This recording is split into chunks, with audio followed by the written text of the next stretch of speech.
आइए सीखते हैं हिंदी फ़ॉन्ट को फिट टेक्स्ट टू पाथ करना। फिट टेक्स्ट टू पाथ जब हिंदी फ़ॉन्ट को करते हैं तो हमारा फ़ॉन्ट इस तरह से टूटा टूटा बनता है। ऊपर से अलाइन नहीं होने की वजह से परेशानी होती है। लेकिन अब आप सीखेंगे कि उसे कैसे इस तरह से बनाया जा सकता है और उसकी ऊपर की जो आउटलाइन है बिल्कुल सेट होकर हमें मिलेगी। तो उसके लिए हमें क्या करना है, हमारे पास दो चीज़ें होनी चाहिए। एक तो टेक्स्ट मैटर और दूसरा वो ऑब्जेक्ट जिसके ऊपर हमें फिट टू पाथ करना है। तो ये सर्किल हम लेंगे और इस सर्किल की हम एक डुप्लीकेट बना लेंगे। डुप्लीकेट बनाने के लिए आपके कीबोर्ड पे न्यूमेरिक कीबोर्ड होता है जो एरो की के साथ में होता है, उसमें प्लस की दबाइए। प्लस की से ये फायदा होता है कि डुप्लीकेट बिल्कुल इसके ऊपर ही बनता है। अब कीबोर्ड से शिफ्ट की दबा के कॉर्नर के इस पॉइंट को सेलेक्ट करके आप इसे छोटा कर लीजिए या बाहर की तरफ बड़ा कर लीजिए। इससे क्या होगा, शिफ्ट की दबाने से सेंटर से ये छोटा होगा। अब टेक्स्ट को सेलेक्ट कीजिए, कीबोर्ड से शिफ्ट की दबाइए और उस ऑब्जेक्ट को सेलेक्ट कर लीजिए जिसके ऊपर आपने फिट टेक्स्ट टू पाथ करना है। हमने ये सर्किल, इनर सर्किल को सेलेक्ट किया। अब शिफ्ट की छोड़ दीजिएगा और टेक्स्ट में जाके फिट टेक्स्ट टू पाथ को कर दीजिए। देखिए यहाँ पे अब जो हमारा फिट टेक्स्ट टू पाथ हुआ है इसमें टाइप हमारा बुरी तरह से ऊपर से टूट गया है और बहुत खुला खुला भी हो गया है।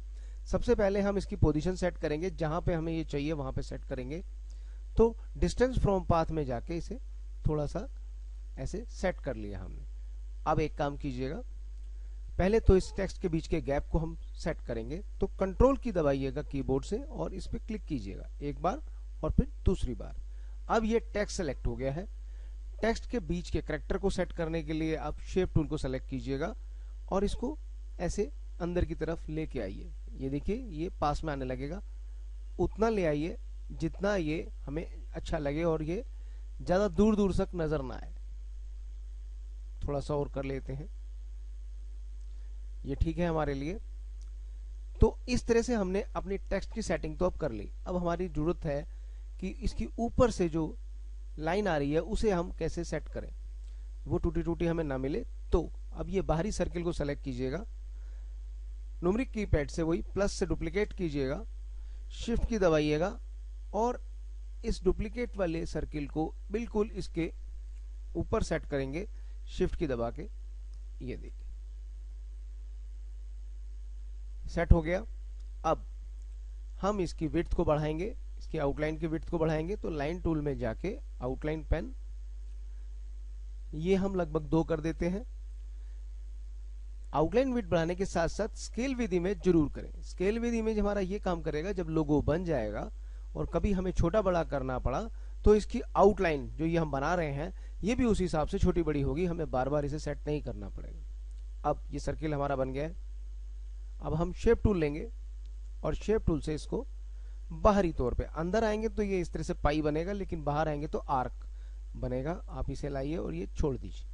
यहाँ तक ये सेट हो गया। अब इसको लाइए ऐसी बाहर बाहर से माउस को लेके आइए और यहाँ पे इसे छोड़ दीजिए। अब हमारा देख सकते हैं कि ऊपर से ये अलाइनमेंट बिल्कुल सेटल हो गया है। अब हमें बस इतना ही करना है कि प्लस करते जाना है, डुप्लीकेट बनाते जाना है और शेप टूल की सहायता से इसकी टॉप लाइन को ऐसे मेंटेन करना है। बस ध्यान रखिएगा जब माउस को चलाएं तो ऊपर की तरफ से चलाएं। ये लीजिए प्लस की और इस तरह से इसकी ऊपर टॉप लाइन सेट करते जाइए।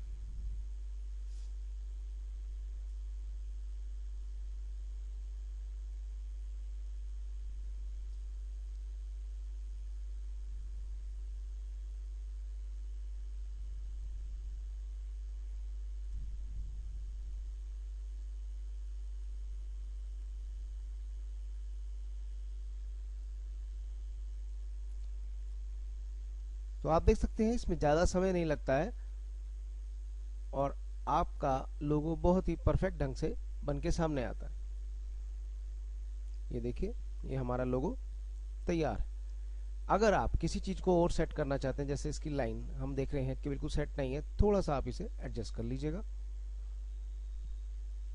इसी तरह से इसके साथ भी कर सकते हैं। इनको इसके ऊपर, क्योंकि अब ये अलग अलग बन गई है, हम इसे सेट कर सकते हैं। इस तरह से हमारा ये लोगो तैयार हो गया। अब देखिए इसको हम किसी तरह से भी छोटा या बड़ा करेंगे तो इसकी आउटलाइन, जैसे कि हमने स्केल विद इमेज ऑन कर रखा है, उसकी वजह से इसकी आउटलाइन की विड्थ अपने आप मेंटेन होती रहेगी।